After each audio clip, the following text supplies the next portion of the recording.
Assalamu alaikum wa rahmatullahi wa barakatuh. Welcome to today's Friday Reflections on this, the 23rd of April 2021. I hope everybody is well, wherever you are watching this from, and having a good day. Jummah Mubarak to all Muslims.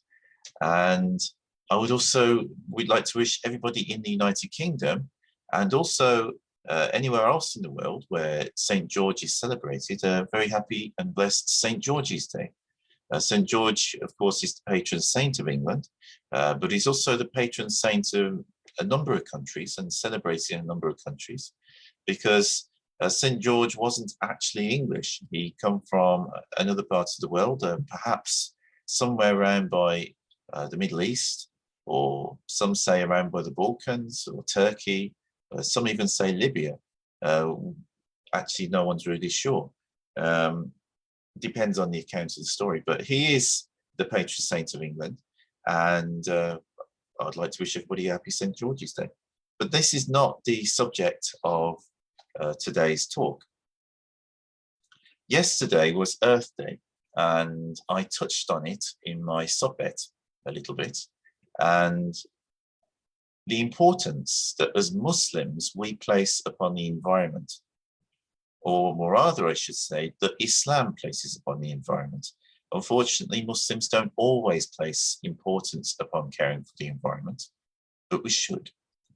And so today I'm going to read from this book, Islam and the Environment, which was edited by Harfiyah Abdel Haleem, and it was published in 1998. And I'm going to read a paper that is included in this book called Islam and the Environment by the British scholar of Islam, Charles Gai Eaton. And it's a very interesting topic because Islam actually has a lot to say on the environment. Prophet Muhammad, peace and blessings be upon him himself, cared a lot about the environment and about animals. And many early Muslims did, but it is something that over the centuries we seem to have neglected.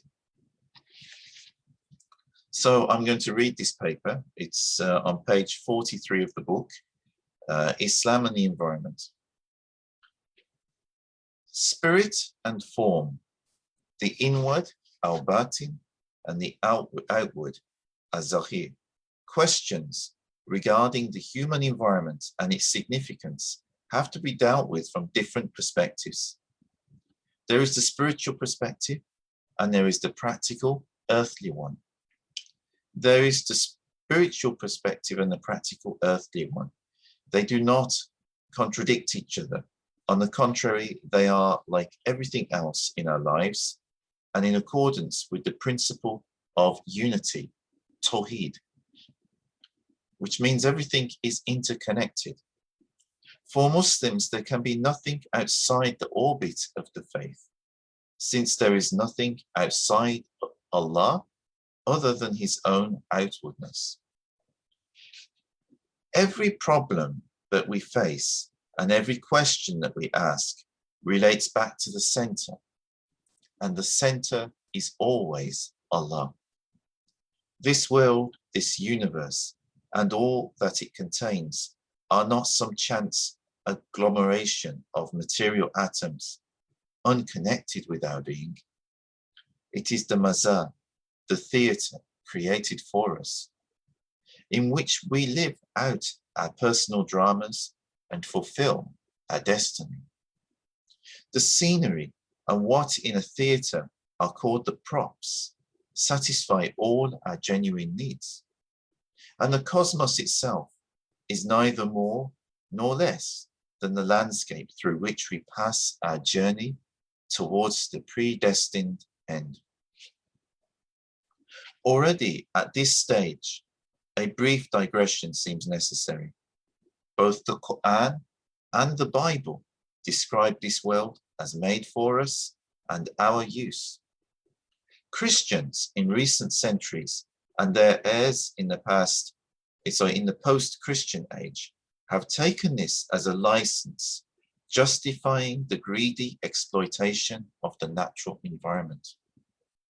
Muslims, in the light of the Quranic teaching and in terms of the doctrine of man as Khalifa, perceive or should perceive primarily our responsibility to all that surrounds us. Now, he used the term Khalifa here. What this means is not the Khilafah, the Caliphate. What it is a reference to is that every human being is responsible over that of the environment which they have influence over. We have a responsibility for it. So, for instance, if that responsibility, if you're just an ordinary person and that responsibility only is over your garden, with maybe a little bit of influence over your local park and your street, that is your responsibility over your local environment. That is something that you can exercise influence over, that you can help to take care of and look after. However, if you are a city councillor, then you have a responsibility over the environment within your city. If you are a politician on national level, then you have responsibility. Obviously, there might be like, I don't know, 600 people in a parliament. So that's responsibility is split between those 600 people. But you have a 600th of the responsibility over all of the environments of your country and any environment that your country influences and has control over. So we all have some influence over some environment. And whatever influence over that environment that we have, we should use to protect it, to look after it, and take care of it. And this is what the term Khalifa is referencing here. Each Muslim is a Khalifa over that environment which they control or have influence over. Gai Eaton continues, among Muslims today, there are two particular groups which deny or ignore the importance of outward forms. As it happens, these groups are at opposite ends of what might be called the Islamic spectrum. On the one hand, we have the modernists who insist that outward things, including much that is required of us by the Sharia, Islamic law, insofar as it deals with outward forms, do not matter. So the modernists, they don't regard the importance of the Sharia. They disregard it. And all they say is that all that matters is what you have in your heart. But Gai Eaton says this argument is, to say the least, naive. Our hearts are constantly influenced and may eventually be transformed by our immediate environment and cannot be isolated from this environment. It does not seem to occur to them that if we live in a physical setting which is entirely alien to our faith, entirely secular and profane, then the likelihood is that this setting in which we live out our lives will drain faith from our hearts instead of supporting and nourishing it.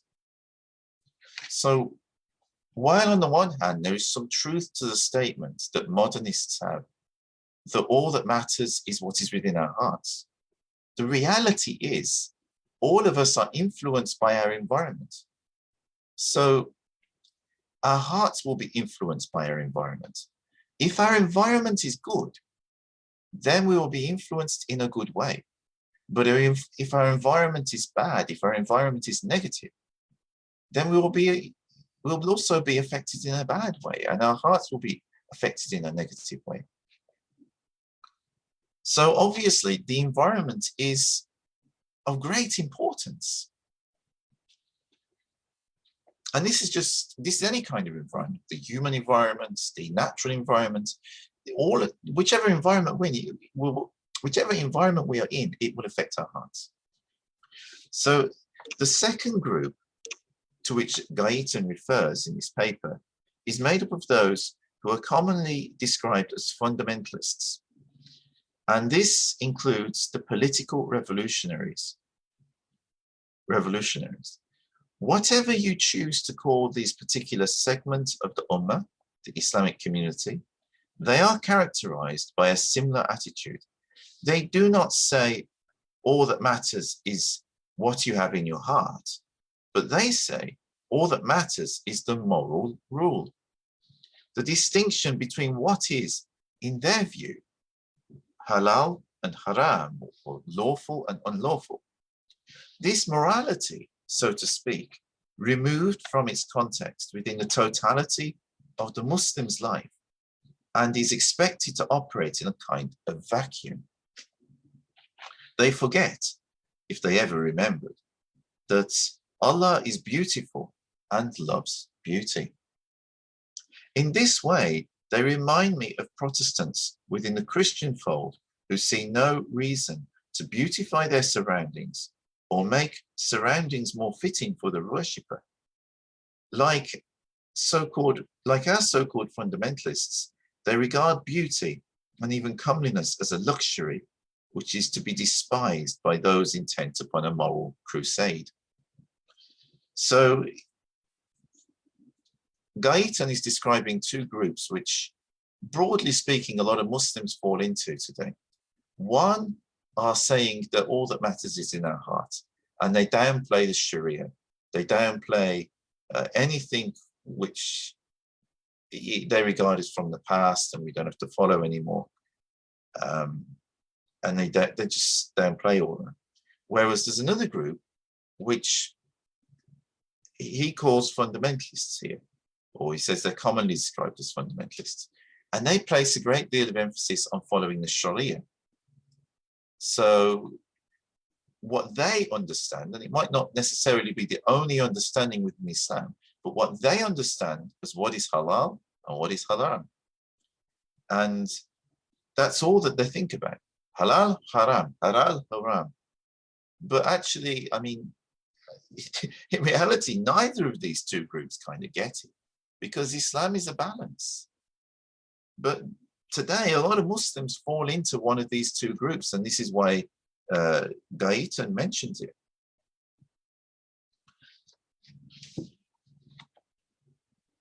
Now, at a very early stage, and with astonishing speed and effectiveness, the Muslims constructed around themselves a human environment which was in accordance with their religious needs and in accordance with their inner faith. This seems to have happened spontaneously. It was, so to speak, a natural byproduct of the new revealed faith. It demonstrated that beauty and comeliness can be combined with utmost simplicity and with practical considerations. The traditional Islamic city was so constructed that it facilitated adherence to the Sharia. It encouraged worship, and by its structure and layout, it provided the ideal setting for the Muslim's daily life. Moreover, it blended perfectly into the surrounding natural environment. It was not, as on Western cities today, a denial and a defiance of the natural world. Let us say that it belonged where it was, a human habitation, as much in accordance with Allah's creation as the spider's web or the bird's nest, yet with an extra dimension in that it was designed as a home for those who chose consciously to worship and praise their Creator. The Muslims today, bowing down before secular norms, have constructed around them a human environment in which faith can only seem out of place, prayer superfluous, and the Sharia an inconvenience. Astaghfirullah. Men build according to their beliefs, and what they build expresses these beliefs in brick and concrete. Western cities, like Western art in general, express in their own medium the agnosticism, the pride, and the greed of their builders. When they are copied, as they are almost universally by the Muslims, they bring with them their values or lack of values, their worldliness and their emptiness. People who only a few years ago lived among things that were beautiful and entirely fitting to the Islamic way of life now live amidst imported trash, which they do not even recognize for what it is. The spiritual and psychological influence upon them of a human environment totally alien to Islam is all the more dangerous for being unperceived. At the same time, the natural world, filled with reminders of Allah for those who have eyes to see, is exploited and ruined so that there is no escape from this prison. It is true that the spiritual man seeks to rise above nature, but in Islam, nature itself is an aid to the ascent, for it reflects a higher reality, that same reality towards which the spiritual man journeys. So Gai Eaton highlights here how buildings and cities will reflect the mindset and beliefs of those who build them. And in the West, a lot of our cities today, they reflect the agnosticism which is present in a lot of our countries. There is no emphasis on, or there is no special emphasis on faith or on a spiritual way of life. These things are seen as superfluous within our cultures, so they are then seen as superfluous within our cities and within the structures of our cities. And I would say, as Gai Eaton mentions later on, that this is not just the West today, this is anywhere which has a kind of materialistic outlook on the world. But today, Muslim cities also reflect this. Whichever traditionally Muslim country you go to, they tend to have built cities along the same sort of model that we build cities in the West. And as other societies that are not particularly religious around the world build their cities now, the modern kind of, it's just seen as modern, but actually it's reflecting a state of mind of the people who build it. And that is a very materialistic one.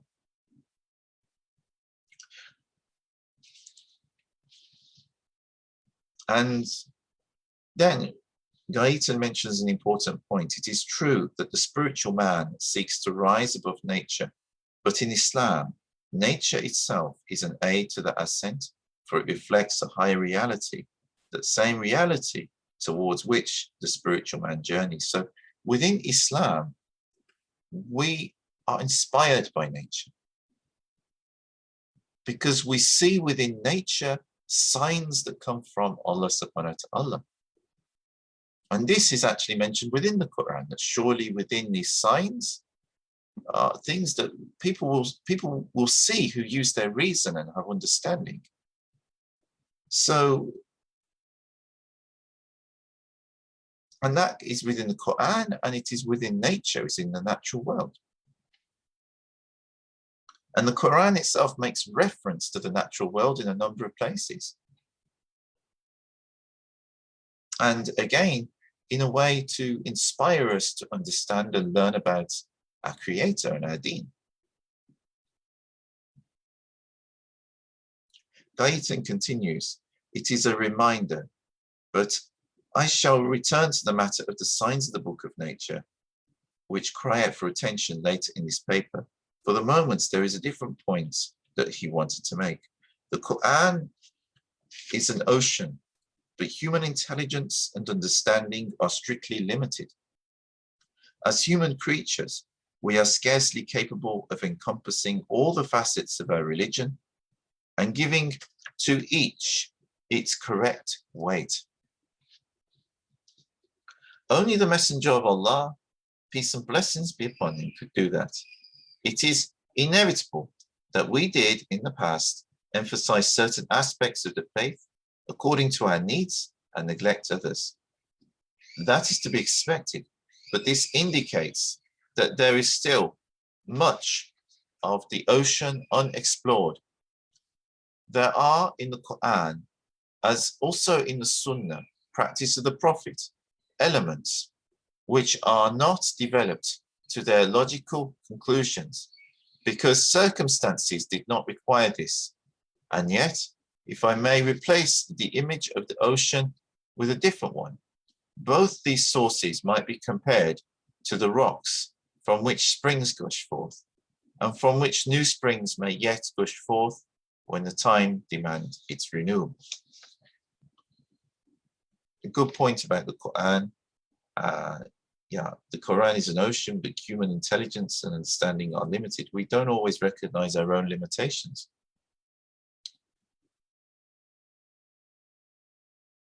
And also it varies from one time to another because scientific knowledge is always developing. It's different from one era to another.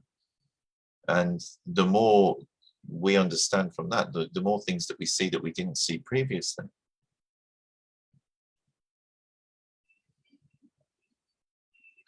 Gai Eaton continues, let me take an example which may not in itself be of crucial importance, but which may serve to illustrate what I mean.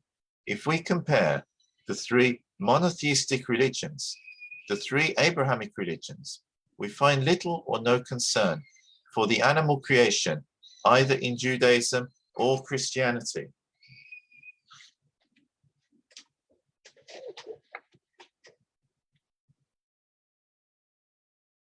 In fact, the early and medieval Christians seem to have had only contempt for the animals, seeing them only as symbols of man's lower nature. The case of Islam is very different.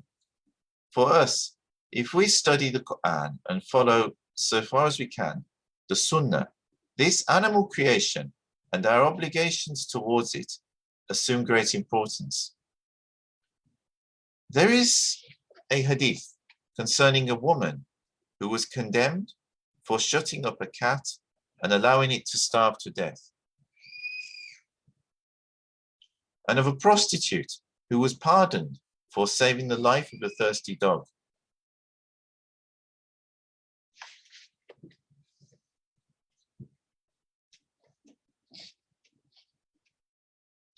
Another concerns a prophet of earlier times who had an ant's nest burned because an ant stung him, and whose Lord reproached him, saying, "You have destroyed a community which praised me."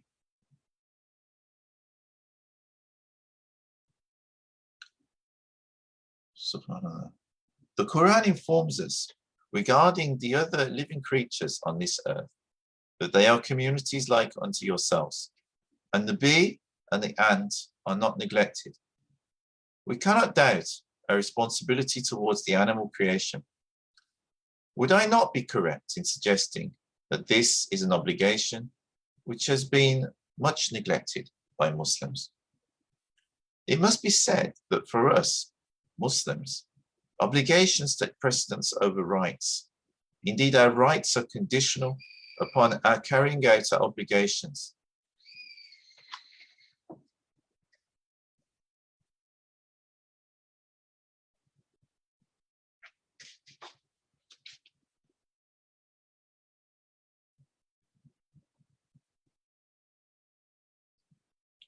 The rebel against the Lord has lost all rights, since he no longer recognizes any obligations.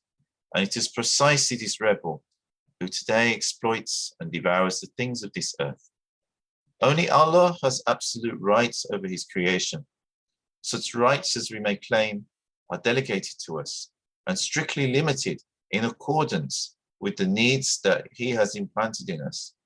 And as creatures, we are ever in need. It goes without saying that the concept of man as a little god, self-sufficient and independent, deprives him of these delegated rights. The world of nature, which to the eyes of those who possess Iman, sparkles with light, since it reminds them of Allah, would be dark, were it unperceived by man as the central being in creation. That is to say that the point of communication between what is above and what is below.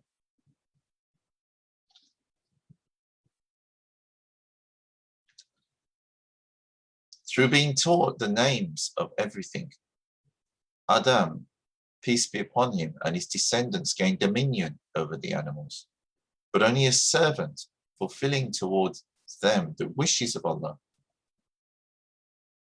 Whereas for the contemporary Westerner, economic progress is an end in itself, and the pseudo-religion of progress demands sacrifices, not only the animals, but the forests, the rivers, and all the many riches which this theatre has been endowed by its creator.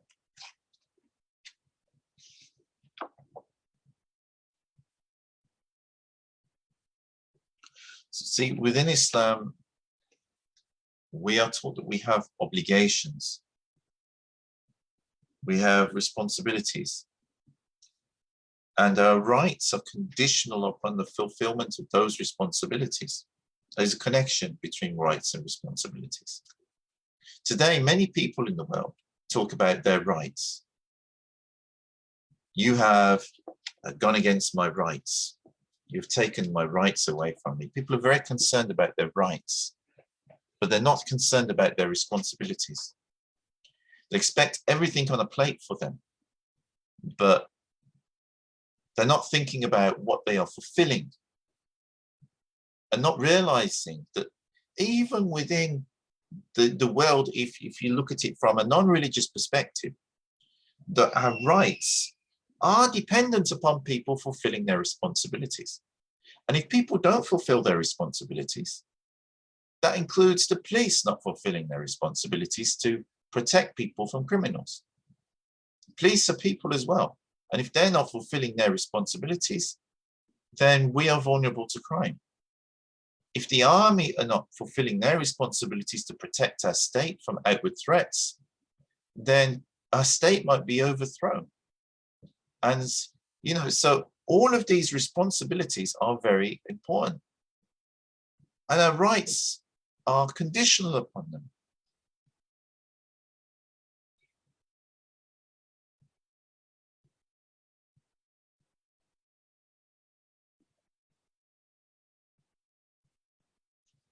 But this is not on a lot of people's minds today. They think only in terms of their rights, whether their rights are being fulfilled or not. And also, Gai Eaton puts the commas around names. Through being taught the names of everything, Adam, peace be upon him, and his descendants gained dominion over the animals, but only as a servant, fulfilling towards them the wishes of Allah. By putting that around names, he's indicating that names is code. Names is code for information. Adam was taught about the other creatures with which he shared the world. This is what it means by him being told the names of everything. It didn't just mean the names, but the qualities and things about the other kinds of creatures. Probably secrets that we'd lost in time that we don't know today. But as a result of it, human beings gained dominion over the natural world and over other animals.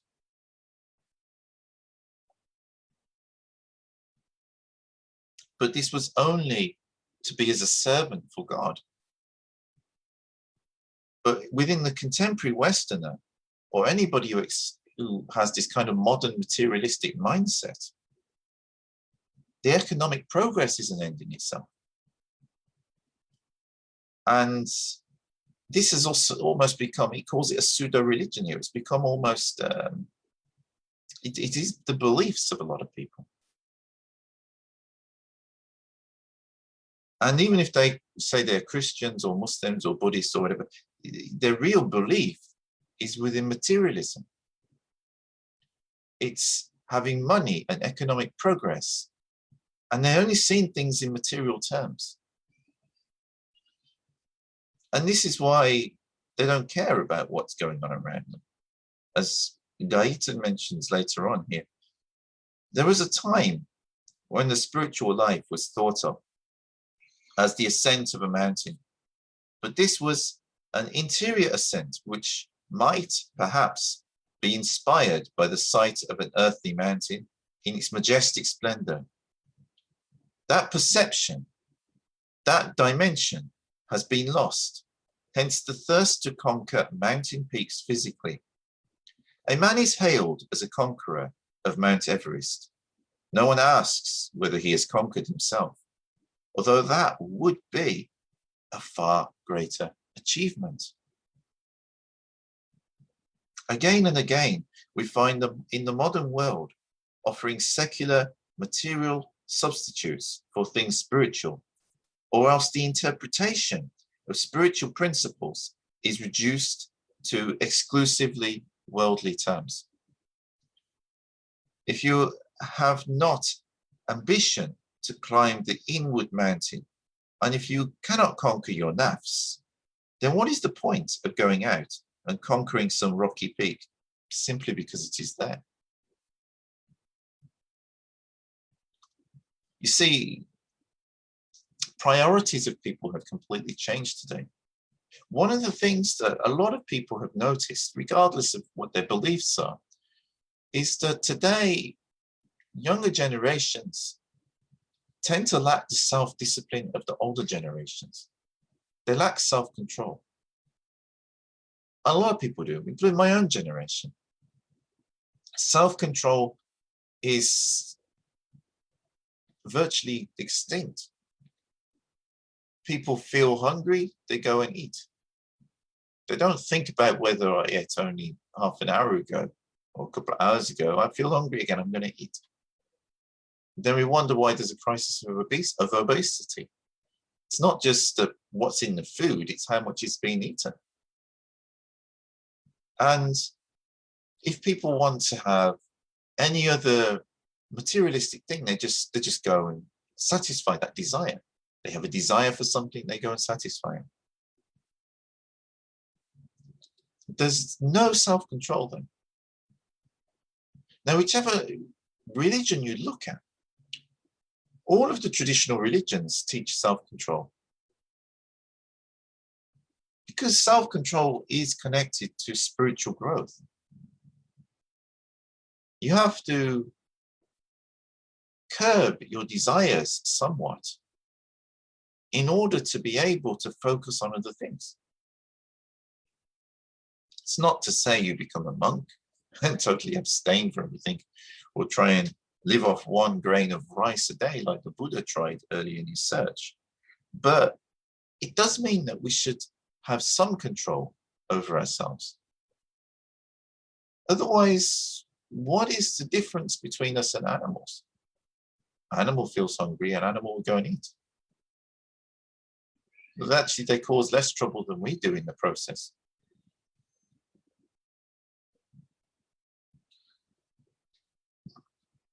And so, people, it's interesting because today there is all sorts of physical things that people do, which I'm not saying are wrong in and of themselves.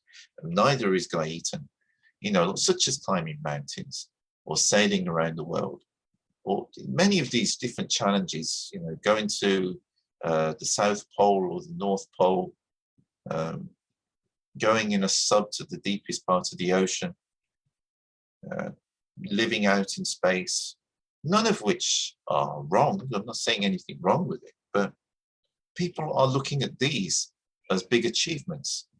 But the real achievement is actually overcoming ourselves, overcoming our own desires and weaknesses. If we can conquer that, then we've really achieved something great. And that's how we become a great human being. And Gai Eaton continues making the connection between this and a role as a Khalifa. In this sense, it's like as a steward, as it mentions in the Bible, someone who's a caretaker, you could say. Today, we see man no longer as a Khalifa, caring for his sector of the earth, or as a contemplator, learning from the earth how to rise above it. Instead, we have man as a predator and an exploiter, devouring this earth. His needs grow, they are never satisfied. And the more he consumes, the more ravenous he is. There could be no clearer proof that man, when he is not kept within certain bounds, certain limits, becomes the destroyer of the natural environment upon which, nonetheless, he depends for his existence. The loss of harmony between man and nature, the opposition set between them, is but an aspect of the loss of harmony between man and his creator. Those who turn their backs upon their creator can no longer be at home in creation. They might be compared to bacteria or viruses, which ultimately destroy the body which they have invaded. Today, man is no longer the custodian of nature. He is invariably alienated from it, because were he not alienated, he could not feel free to treat it merely as a raw material for exploitation. See, this makes the human creature like a stranger in the world, not in the higher sense which led the prophet, peace be upon him, to command the believer to be as a stranger in the world, but in the sense of one who comes as an enemy to the earth upon which he is born. Although I am speaking specifically of Western man, it may perhaps be acknowledged that Islamic man, now so much more under the influence of the Western mindset, is perilously close to following the same path.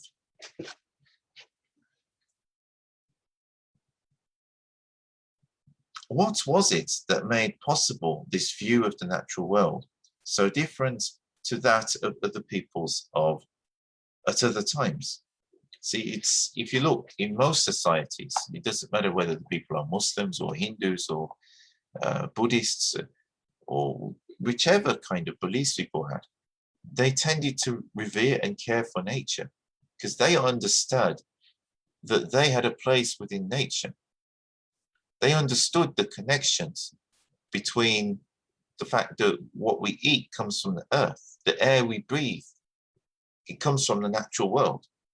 The water we drink rains down from the sky. We are dependent upon all the things of nature.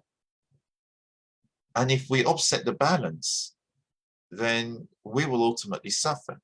I didn't mean that all societies in the past got things right. There were cases in the past where human societies exceeded their bounds and destroyed the environment around them. There is some suspicion that this is what happened to the Mayan civilization, for instance, and other examples. But by and large, a lot of these ancient civilizations were more in touch with the natural world. A lot of Native American nations, for instance, they taught about the web of life, the fact that we're all connected.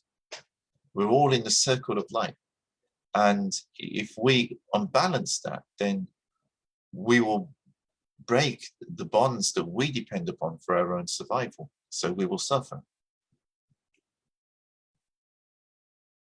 And you find the same principle in many places in the world. I heard people discussing things like this from Indonesia, ancient Indonesian civilization, which existed before they were Muslims, but which they incorporated since they embraced Islam too, also teaches about being in balance.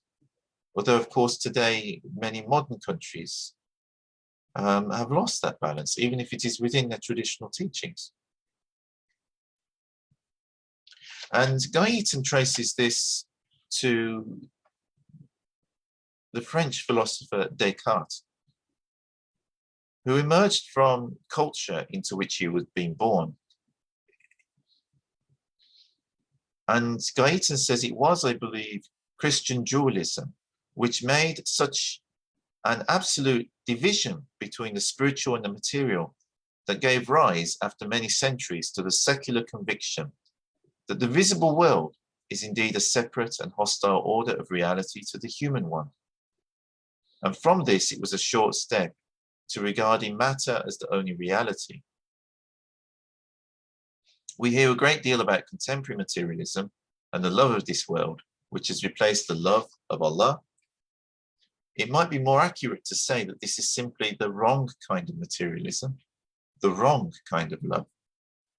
The Persian poet Saadi wrote, "I am joyous with the cosmos, for the cosmos receives its joy from him, i.e. God. I love the world, for the world belongs to him." It is when we imagine that the world belongs to us with absolute rights of ownership that love of the world becomes a great evil.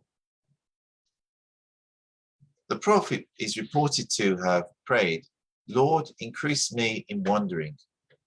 So we might pray for the opening of our eyes and with them our hearts, so that we may marvel at the works of the Creator. For this, we need to regain something of the child's vision of the world before it is overcome by self-interest and stale habit. Should we not be astonished when we see the splendor of what Allah has made? You know, I'm reminded here of earlier today when my daughter saw the cherry blossoms on a fastigiate cherry tree. And she was going up to them and really marveling and enjoy just seeing these blossoms.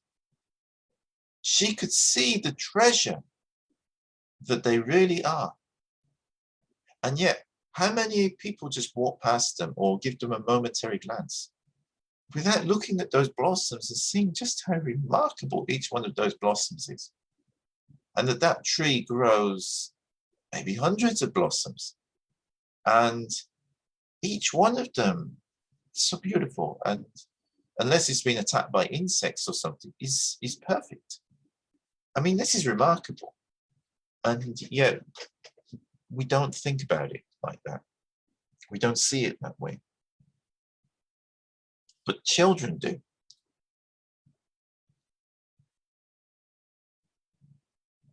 Should we not be astonished when we see the splendor of what Allah has made? But Gai Eaton returns to the dualism of Descartes' secular philosophy, originating in the dualism inherent in Christian theology. For Descartes, the whole of reality could be reduced to two poles, mind and matter, both cold, both lifeless, both cut off from the source of light, which is also the source of wisdom and of all true understanding. It was on the basis of this dualism that the exclusion of transcendence, that modern science arose, that same science which so dazzles many Muslims that they became angry if one speaks of it critically. It sometimes happens that when I, Gai Eaton, is invited to talk to students' Islamic associations at British universities, I face audiences of good young people who are trying to be good Muslims. I can say to them much that is controversial, critical of today's Muslims, and perhaps hard for them to understand. But it is only if I cast some doubt upon modern science as an infallible source of truth, and upon technology as an unqualified benefit, that I face hostile questioning after my talk is done. I suppose that young people would say that this science belongs to the world as a whole, that it is value-free, presenting no threat to our faith, and that we Muslims, had we not become slothful in the Middle Ages, would have developed the same science and brought it to perfection. But Gai Eaton continues and says that he thinks not. It seems to be inconceivable that the Muslims, left to their own devices and still true to themselves, could have pursued the same path. Modern science is rooted in the post-Christian West and in Cartesian dualism. For this science to function, it must reduce everything there to pure quantity, that is to say, to mathematical formulae. In doing so, it inevitably excludes the greater part of reality. The scientific method, by its very nature, requires the exclusion from the mind of the scientist of any mental process that is not strictly rational and mathematical. How is it possible for any Muslim to accept this as a source of infallible truth? So it's not to say that science doesn't have a lot to offer, but Gai Eaton is pointing out, how can we take it to be the only truth and to be infallible? So in the sense that science will get things wrong. Honest scientists will admit this, because they will say, well, that is the process of science. You know, you come up with a hypothesis based upon some observations, then you observe those phenomena to see if they fit your hypothesis. And if they do, then your hypothesis can be proven to be a good explanation of the things which you see. And the hypothesis can be raised to becoming a theory if it is consistent with lots of observations and being tested. So science is a process of trial and error. And that's the great part of it. But the problem becomes when we take science to be infallible and to think that whatever the scientific explanation that we have at any given time, that is perfect. When, of course, it's always being refined. That's the whole point of science. And that's why science is great, because without it, I would not be talking to you through Zoom or through Instagram or through these mobile devices or computers. This is all the product of science. So obviously science does work to a large extent, but that doesn't mean that it is perfect and has every answer. I've always loved science, but one of the reasons that I ended up looking into philosophy and spirituality and religion over 20 years ago, before I embraced Islam, was because science wasn't answering some of the questions that I had. And that's why I delved into other subjects.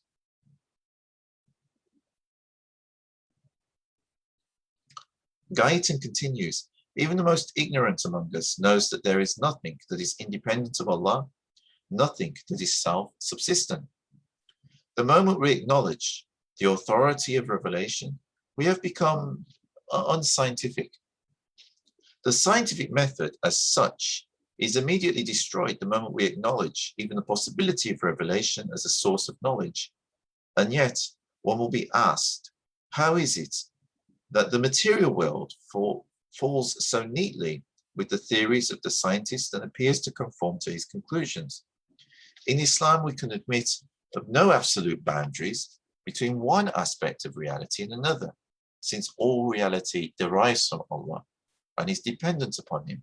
There can therefore be no total separation between the scientific observer and what they observe.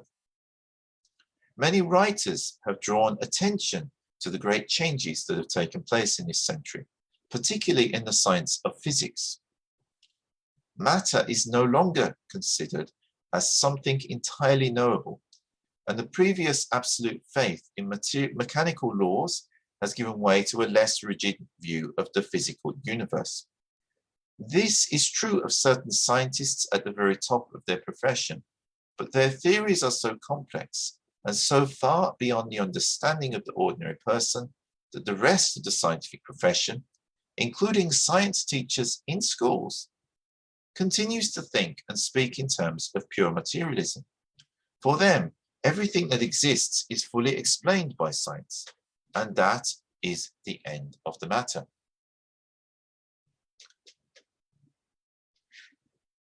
So you see there's a difference between top scientists who are professors and researchers at various universities around the world, and even independent scientists who operate outside of universities, but are also nonetheless at the top of their profession, who understand things in a much deeper way because they have a great love of their subjects, of what they're studying, and a yearning for the truth.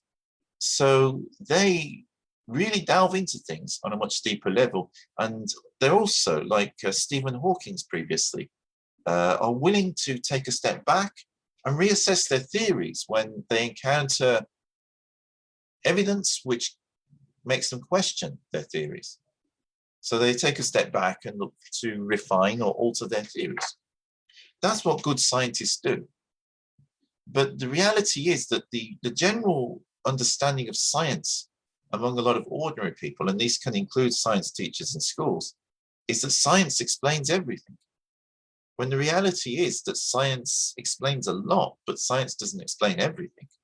There's still a lot of things that scientists are grappling to understand.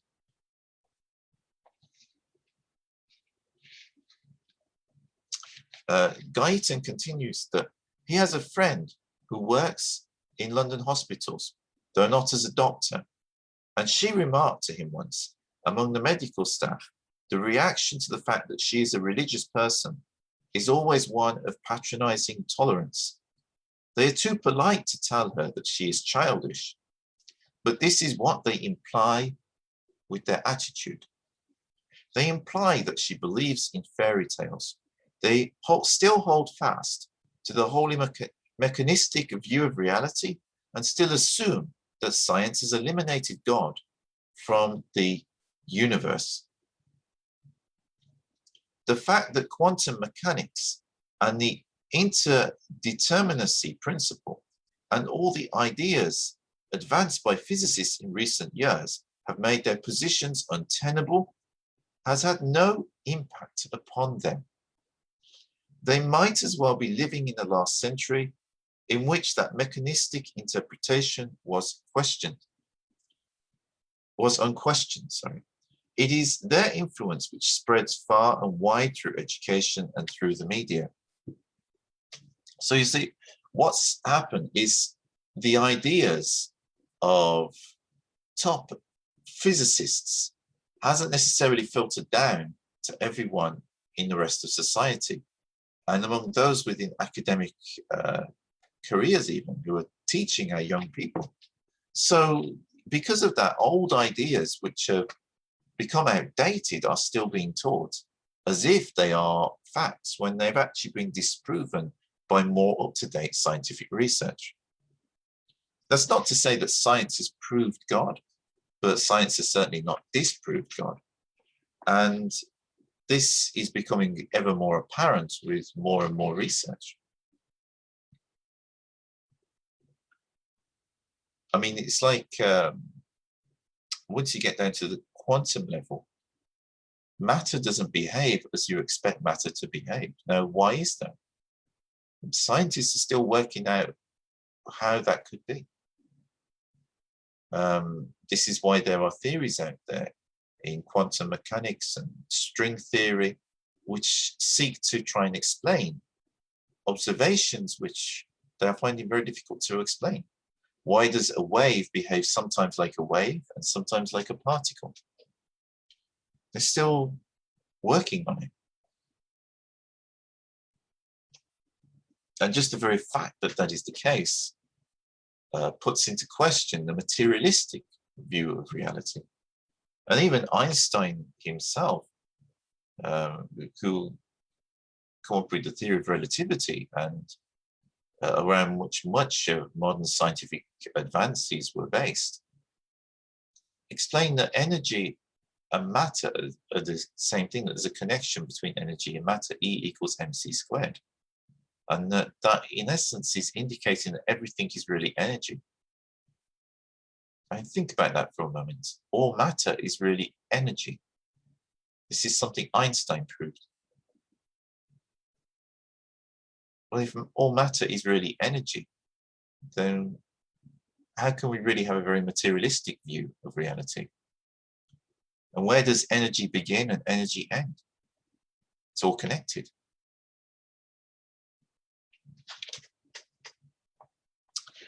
Gai Eaton continues, yet science still functions in terms of myths, usually described as theories or hypotheses.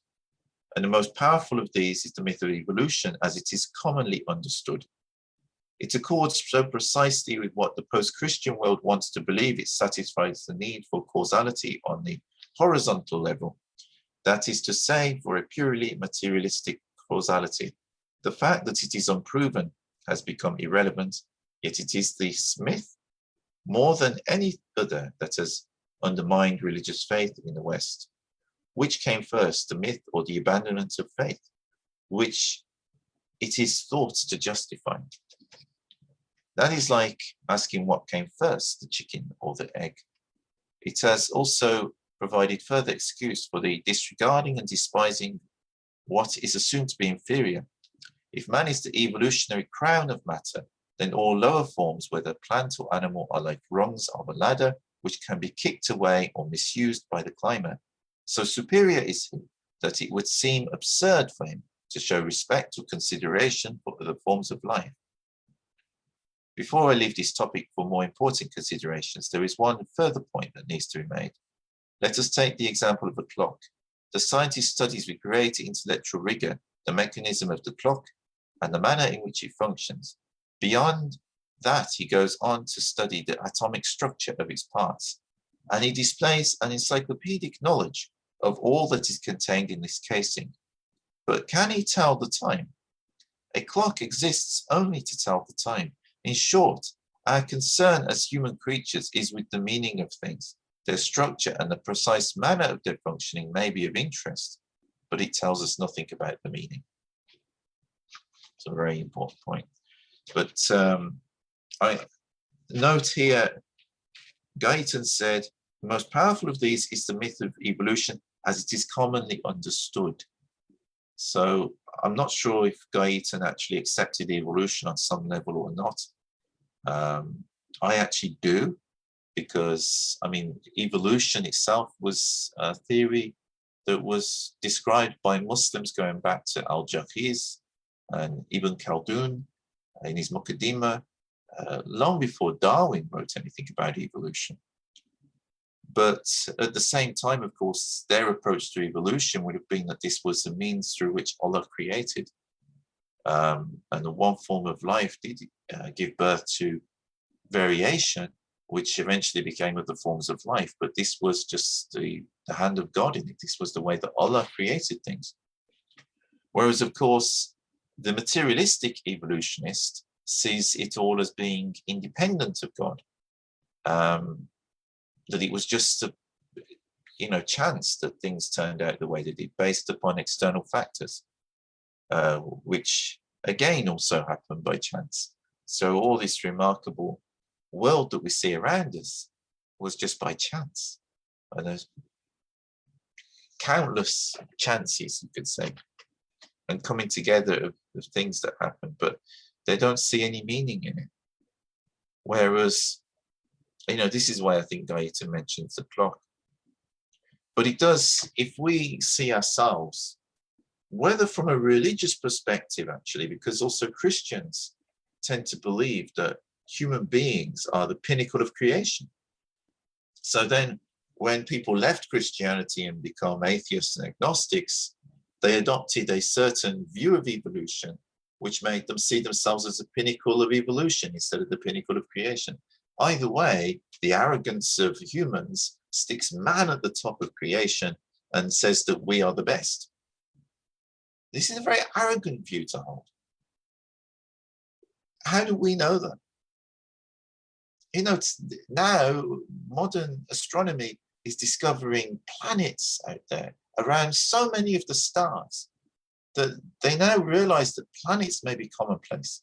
And they've also found evidence that water may be commonplace within the universe. And one thing that we've realized from our studies of the Earth is wherever you find water, you find life. So there may well be countless planets out there, as the Quran says that the heavens are full of life, which could it mean the universe is full of life? Well, how do we know, if there's life throughout this universe, that we are the pinnacle of creation or the pinnacle of evolution? How do we know that? It's very arrogant on the part of human beings to claim this. And from a perspective of spiritual people, how do we know amongst all the different spiritual forms of life that may be on different planes of existence that are not within this universe? We claim a lot, and it's from the nafs, it's from arrogance.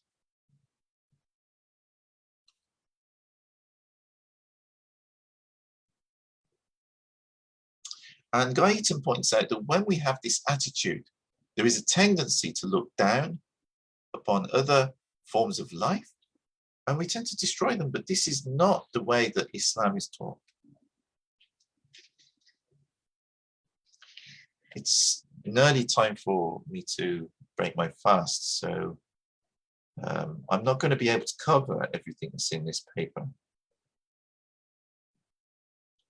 But I hope it gives some indication of how we should approach the environment, that the environment is important, and what kind of environment that we live in will affect us. It will affect our hearts, and it will affect our state of mind. It will affect the way we approach things and what we do with our lives. So it's very important that we have a healthy view of the environment.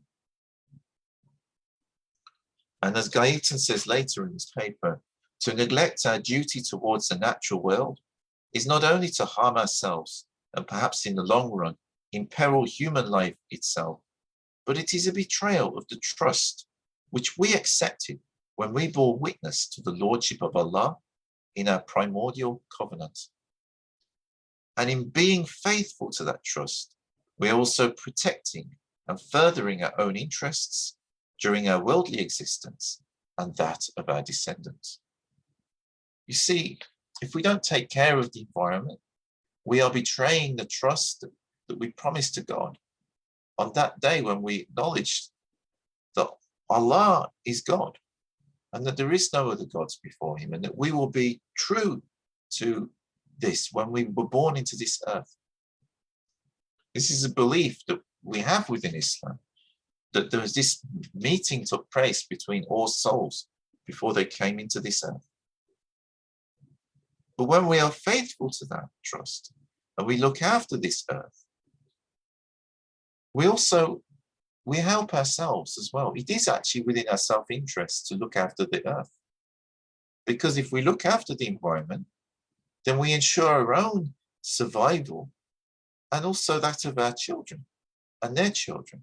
If we destroy it, then we will be lucky to survive ourselves, let alone our children.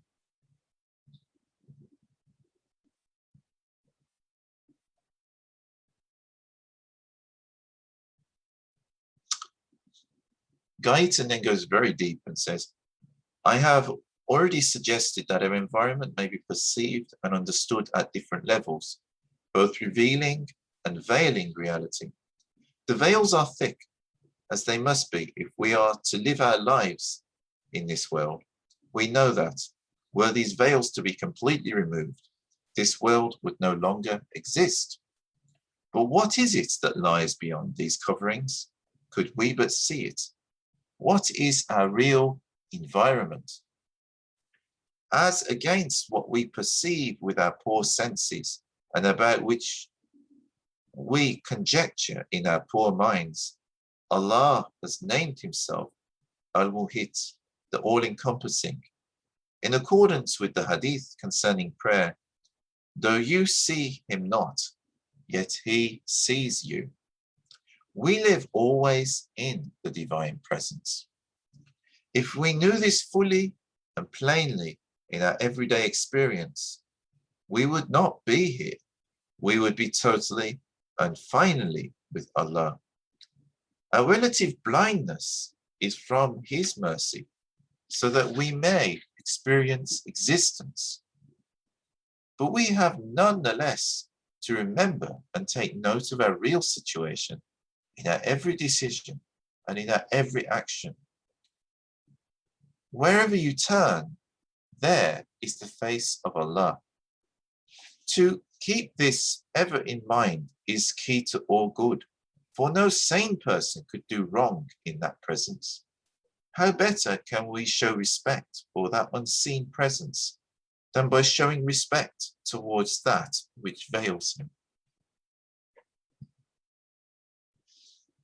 True humility, true fakhir, awareness of our poverty before our Creator, is not so much a matter of thinking ill of ourselves or of exaggerating our own worthiness, as is of seeing our own situation objectively. And seen objectively, it is a situation of total dependence. Therefore, humility is neither more or less than realism. We are constantly reminded of our dependence upon Allah by the very fact that in our bodily existence, we are dependent upon food and drink and all other gifts that He has provided for our benefit. We are not the conquerors of anything on earth. God alone is the conqueror. To act with humility under all circumstances is to act as we would hope to do in the very presence of our Creator, although during the short time that we are here, we do not see Him. This too expresses the true Iman, and we would bear in mind that the root of the Arabic word has a sense of peace and safety. I have heard this compared to the condition of one who, in his heart, dwells in the ocean, far below the turbulent waves, where all is calm. And although he acts as he must on the surface, among the waves and in the midst of the storm, yet the possessor of Iman, faith, never loses his awareness of the still depths, his awareness of ultimate safety, and yet that safety, that peace, is also all around us. If we have eyes to see and ears to hear with, then inward peace and outward peace are united, as behind every veil, the principle of Tawheed unites all things in the presence of Allah. So I skipped to the end there, but interesting book, Islam and the Environment. Prophet Muhammad did care about the environment a lot and cared about how we treated other creatures. It is part of Islam to care for the earth. And it is something that as Muslims today, we have quite a poor record of doing. So we really need to get back to this understanding and wisdom that we have been losing. Today, a lot of environmental activism comes from elsewhere. It's not necessarily from Muslims. But we should be more concerned with the environment. And especially when, as a lot of people are saying, the environment is in crisis at the moment. And actually, I mean, if it's not already, it will be. Because if we do not control our desires, then our lusts are insatiable. And we will just consume everything in the earth in order to satisfy desires. If you don't believe this, just look at your own homes. How many things do you have in your homes that you don't need? Things that you bought, used once or twice, and either you dispose of them or you never dispose of them and they become clutter. But it's superfluous to your needs. This is the condition of a lot of people in today's world, myself included. Why do we waste so much? What is waste? We need to think about these things. What is waste? Waste is stuff that is superfluous to our needs. It's extra to what we need. It indicates that we're not in balance. And restoring that balance would also be key to our own happiness, as well as our survival on earth. Because to pay for all these extra things that we don't need puts us under a great deal of duress and stress as people take on extra jobs or extra hours, high-paying, very stressful jobs. And we need to consider what we are actually doing with our lives. What are we here for? What are we trying to achieve? if we direct our efforts in the right ways, to the most constructive, then we can benefit ourselves, we can benefit our environment, we can benefit society. But all of this environmental destruction, it does stem from desires which have become out of control. And this is why it is quite apt that on this second Jummah in Ramadan to actually talk about this, because when we fast, we're controlling our desires. Why were we taught to fast? It's because when we don't control our desires, they can become uncontrollable and they can become destructive to ourselves, to others, to the environment. It's not just about not eating. This includes all manner of desires. And it is time to open our fast now in the UK, so I will leave it there. But please think over this. And if you find these videos useful, don't forget to subscribe to my Instagram, my Facebook, or YouTube, where I upload the recorded videos. I pray Allah blesses each and every one of us. And those who are fasting during this Ramadan, may Allah accept our fasts and grant us support with any difficulties which we are having in our lives. Grant us forgiveness for any sins which we have committed, either knowingly or unknowingly. Ya Allah, bless our families, bless our parents, bless our brothers and sisters, bless our children, our nieces and nephews, bless our communities, bless our countries, and bless everyone in our human family. For the sake of the Prophet Muhammad sallallahu alaihi wasallam, Allahumma salli ala Sayyidina Muhammadin wa ala ali Sayyidina Muhammad wa barik wa sallim. Salli Rabbi wa sallim ala jami'i anbiya'i wa muslimin wa alim kulli ajma'in. Walhamdulillahi Rabbil Alameen. Al-Fatiha. Bismillahir Rahmanir Rahim. Alhamdulillahi Rabbil Alameen. Ar-Rahmanir Rahim. Maliki yawmiddin. Iyyaka na'budu wa iyyaka nasta'in. Ihdinas siratal mustaqim. Siratal ladzina an'amta alayhim. Ghayril maghdubi alayhim wa ad-dallin. Assalamu alaikum wa rahmatullahi wa barakatuh.